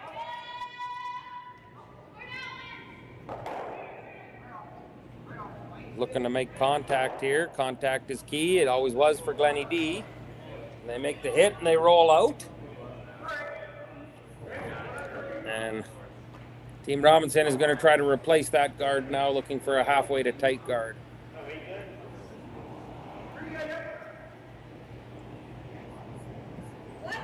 Yeah, they're also looking to try to get it on the center line. I'm not sure if you've noticed this week, but have any teams played the tick when the rock isn't on the center line?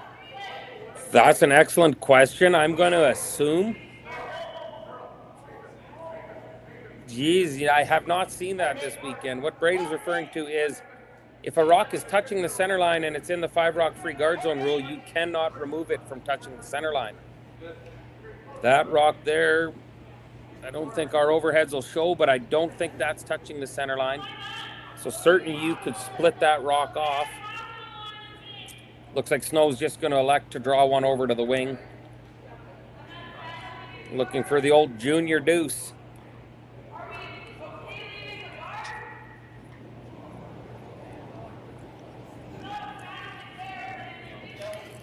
I think Snow's in the driver's seat here, and I think he would be just fine with a blank, a steal of 1, counting 1, counting 2. All the options. You just don't want to give up the steal of a multiple.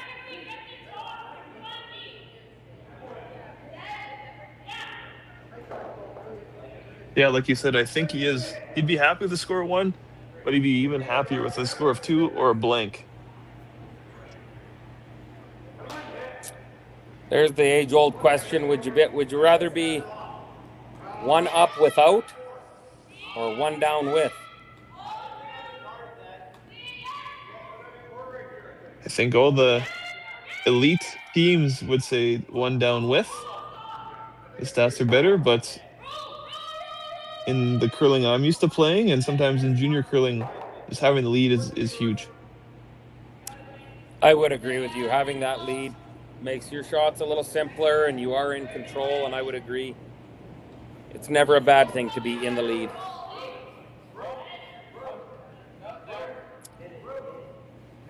With center guard up, Team Robinson's looking to wrap one around, and this is the rock they want to make real good because it's the one that's going to potentially steal you a point. So they would love to get this rock to the top of the 4-foot if they can.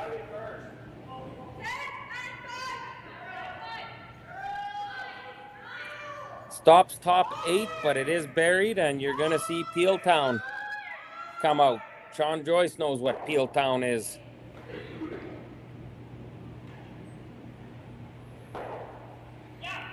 Yeah, I think you're going to see Peel guard for most of the end here, but then Robinson will have a decision to make. Whether they want to sit 2 or keep guarding that one that they just drew to the top 8.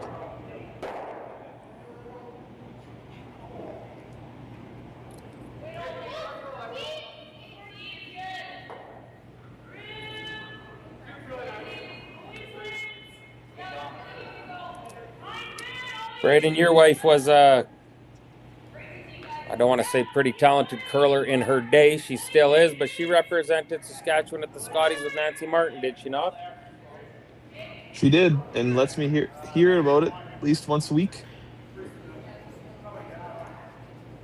She's certainly the better curler of the 2 in your household, I would have to say. She says she carried me to a couple mixed doubles Canadian championships as well.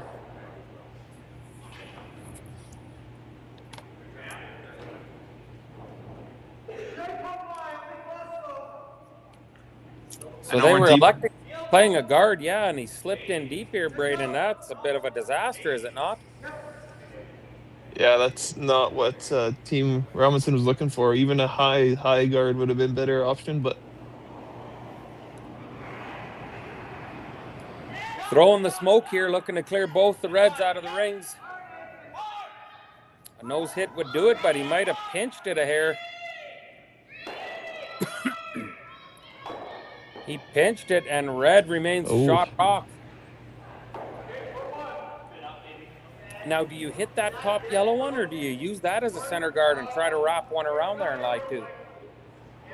yeah, I was just thinking, do you throw a guard in front of that yellow and really go for the steal? There's not really a huge steal situation right now, but if you throw the guard and they get rid of that red, then it's also not a great situation. Well, the only shot I'm not a fan of is the shot he's about to play, and that's hitting this one. I think you need to use that as a center guard and come around it, even if you're T-line back 4. You lie 2. Yeah, if you come around that T-line back 4 and then they miss the run, then you cap it off with your own, that'd be a great position. But they are playing the hit, and it looks like did they get second shot? I don't think they got second shot, but the fact that it's stuck up there in the top of the house is handy because it is acting as a guard for them as well.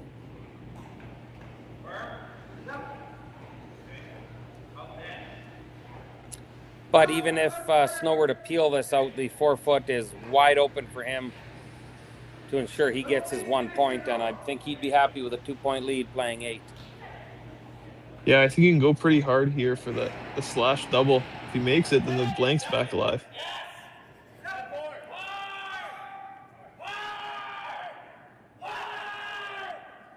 This is close to a double. What a shot by Roy. What a ring-a-ding-dandy of a shot. Was that a weapon? Yeah, great shot. Now Robinson has a decision to make. Are you going to hit that, give him the chance at the blank in the 7th end to take hammer to 8, or you freeze on that, hope to get a miss? Looks like they're going to hit it.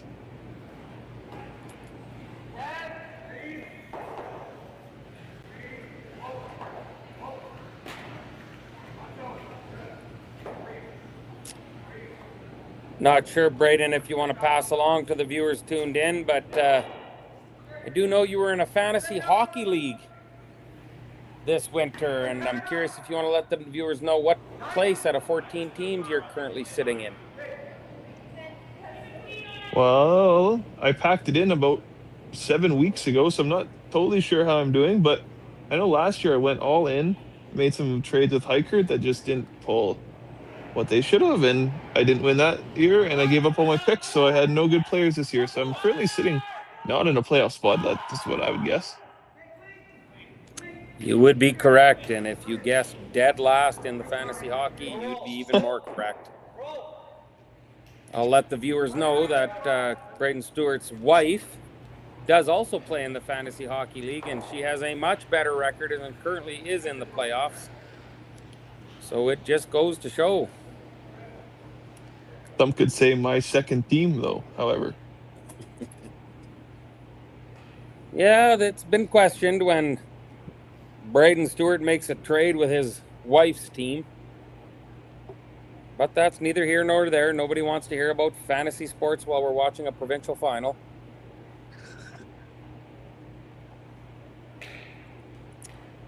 Ethan looking for the hit here.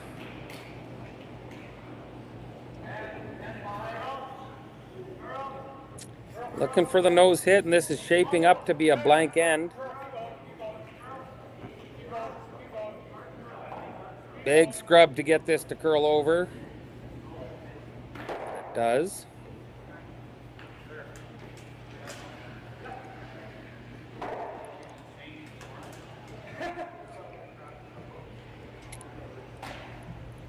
Do you even try to roll by that yellow one over there, or should you roll to the middle? You roll to that yellow one. You are behind the tee line, and if Ethan elects to possibly play a freeze, he might be able to get the force on you but you're guaranteed the shot for the blank if you roll away. Am I right? Well, I was just wondering that. Like, even if you hit and roll away, I don't think that Robinson will freeze it. That's just not the way he's played the end. So I think you want to hit and roll away, kind of the back forefoot there, and they'll hit it, and then you get your shot at the blank.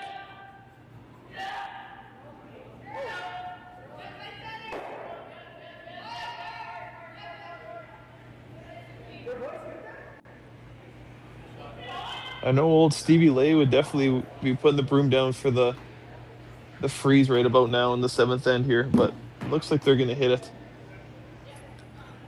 Old Stevie Lay wrench. He likes that freeze. He would be definitely trying to get a force here this end if he could.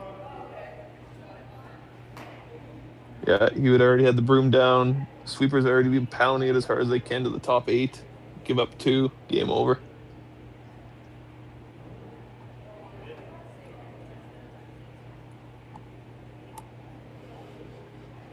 I can't remember. Did I go on air and say that I would curl with the Doukhobor if he reached out next year? You just did. Hopefully he's No, listening. I'm asking if I did. You did say it before, too. Well, I'm a man of my word, and let's just hope he's not tuned in. If you see me on tour with the Duke, y'all will know why. So we'll see a peel weight shot coming here for Snow, looking for the blank here in the 7th end to retain hammer in the last end.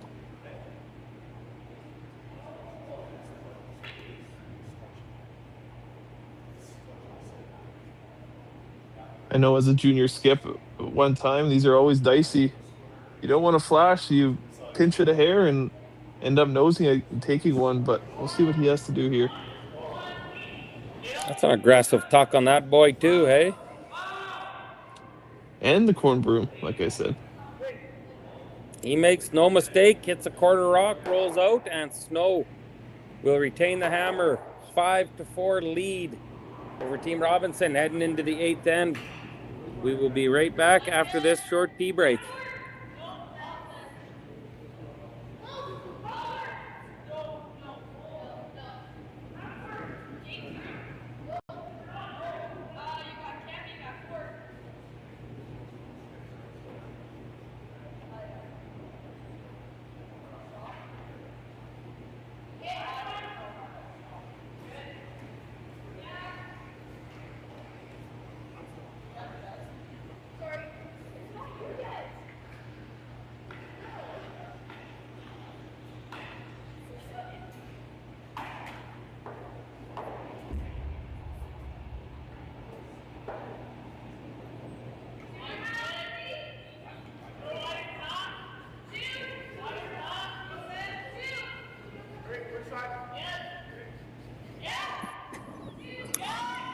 Folks, we are back, and if you are at all interested in being bored out of your mind, you gotta listen to my man Clayton Wicks and Bo Cornelson commentating the ladies' game.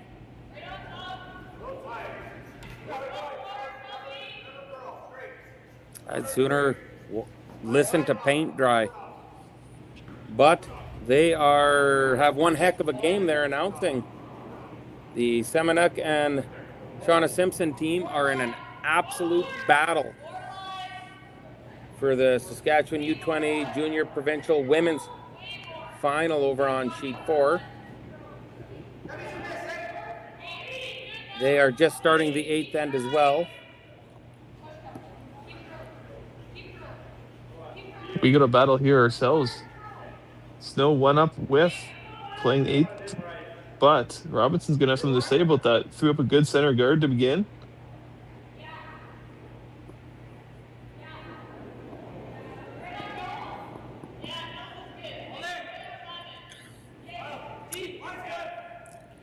These have been the two top teams all week here at this event, Robinson and Snow. They met in the round robin, they met in the 1-2 game, and now they've met in the final.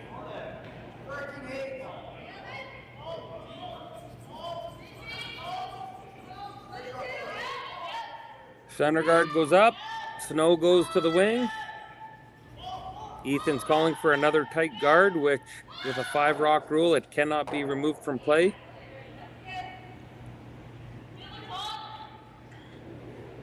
What's your thoughts on that draw to the wings? Would you have rather went around the center? I think so. You go around the center.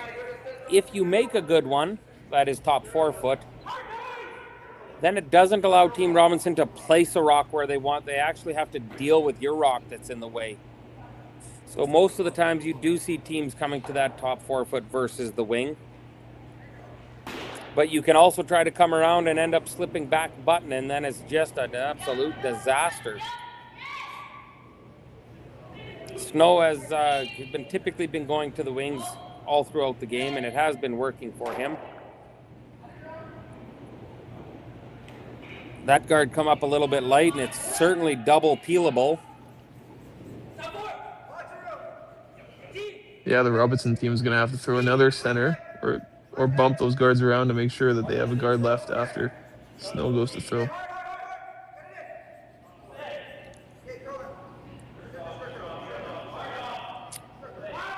Well, how this is going to play out is Ethan either throws a tight guard or you come right to the top of the button right now.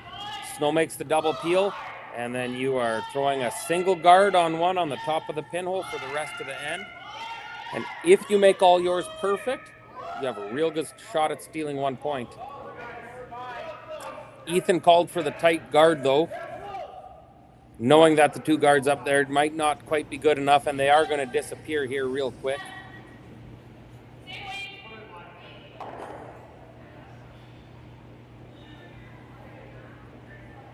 Another reason I like Snow's draw to the wings is that if they can only see a piece or some of Robinson's rock at the end of the end, they can pick it out and they don't need to hang around for the win.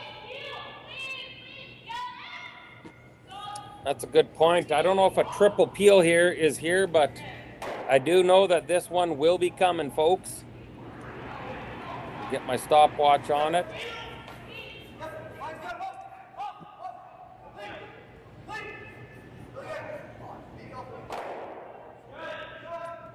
Eight-second peel removes 2 rocks from play, but there is a center guard up for Ethan to utilize.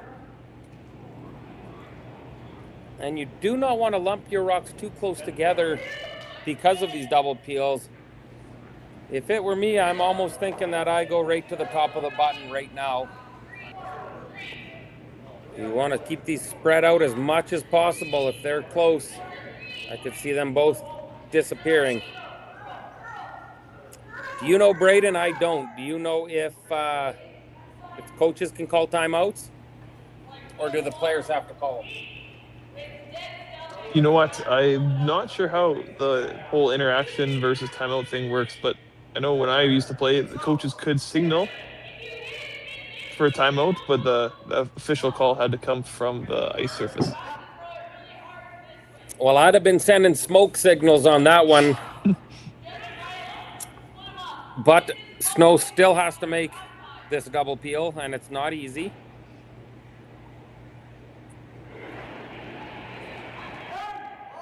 Oh, Manitoba Tucker coming with some heat. Looks like he's close. Jam, maybe? Avoids the jam, hits it, but avoids the dead jam. I don't know. Was he playing it that way across the face like that? But whichever, it worked.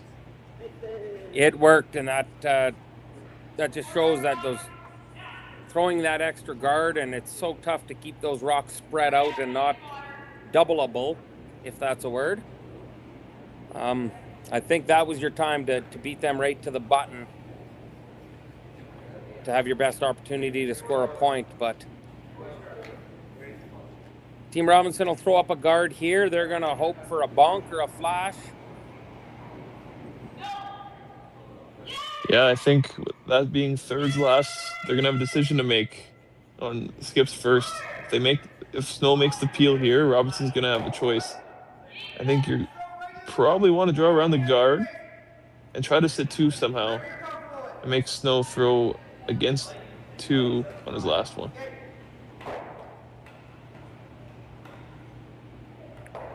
that's a good point. If you don't have the center guards and a chance to steal, there's a lot of pressure on the line for these young kids. And making the snow skip have to shoot against 2 with the provincial title on the line, that might be your best hope. Nice peel from Hua. And we're down to skip stones here in the U20 Junior Provincial Men's Championship. I'm Chris Heichert, bald as can be. With me is Pinhead Braden Stewart. Thank you for tuning in, everybody who's been watching, and I'd like to congratulate whichever team comes out victorious here in this men's game.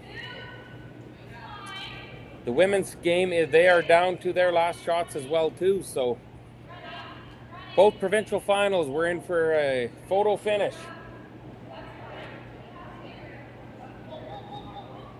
Robinson has elected to throw the center guard again. I'm surprised there wasn't a little more discussion on that.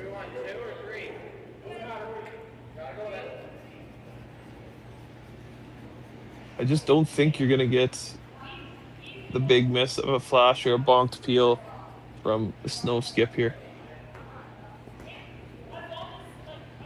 So let's say he makes this peel. Yeah, and I'm kind of with you. I'm almost thinking maybe you had to play the out turn, come around that corner. He peels the corner, you hit the open one, he shoots against 2. Yeah, he might not peel the corner, he might just draw to sit 2, but that's likely he'll get a miss out of that more of the times than not than him completely missing this peel. And if you can sit 2 on his last, he has the choice. The easy shot's the draw, but the draw's against the loss. So you'd probably be playing a hit, and if he hits and rolls out, you go to an extra.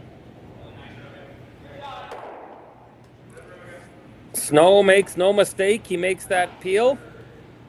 And Team Robinson is down to their last shot.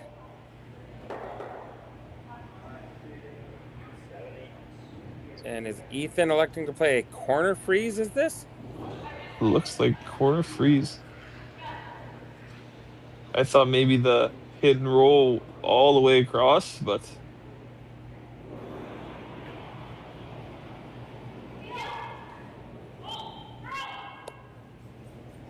well, folks, this could be the last shot of the game. Ethan trying to lock a corner freeze on and trying to be shot rocked. This is certainly a very precise shot. But Ethan has been hot all week, and I'm going to expect he'll be real close on this one.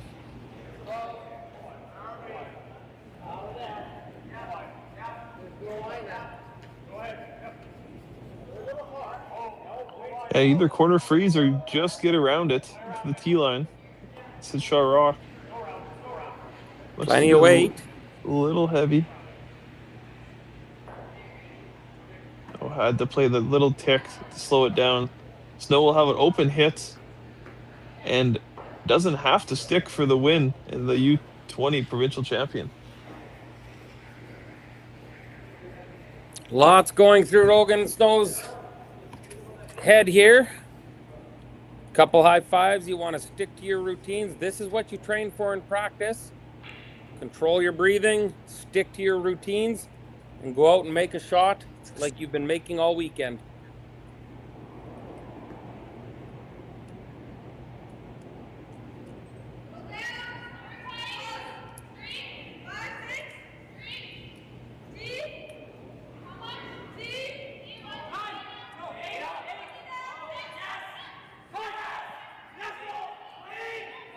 The boys are putting a clean on it. He's got a piece of it. Let it snow, baby. Let it snow. Let it snow. Your under 20 provincial men's champions is Team Snow over Team Robinson with a 6-4 win. Skip Rogan Snow. Third, Nathan Waugh. Second, Dominic Barlow. And lead, Cole Hilderman, will represent Saskatchewan as Team SAS number 1 in, I believe, Sudbury, Ontario. Congratulations to the fellas. Big hugs all around, and both teams will be excellent representatives at the national championships. Folks, stick with us or bail and head over to sheet 2, where Semniak has a draw to the forefoot to win the female provincial championship. Sheet 4, switch over or I'll update you. But Chloe is in the hack, about to release her stone with the provincial title on the line here.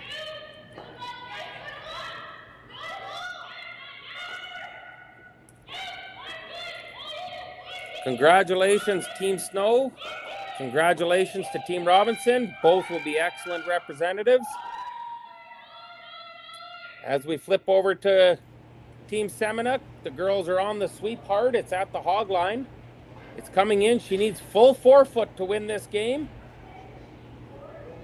And Chloe Seminuk. Geez, it could be a measure, but it looks like it is yellow, and Chloe Seminuk is going to be your women's provincial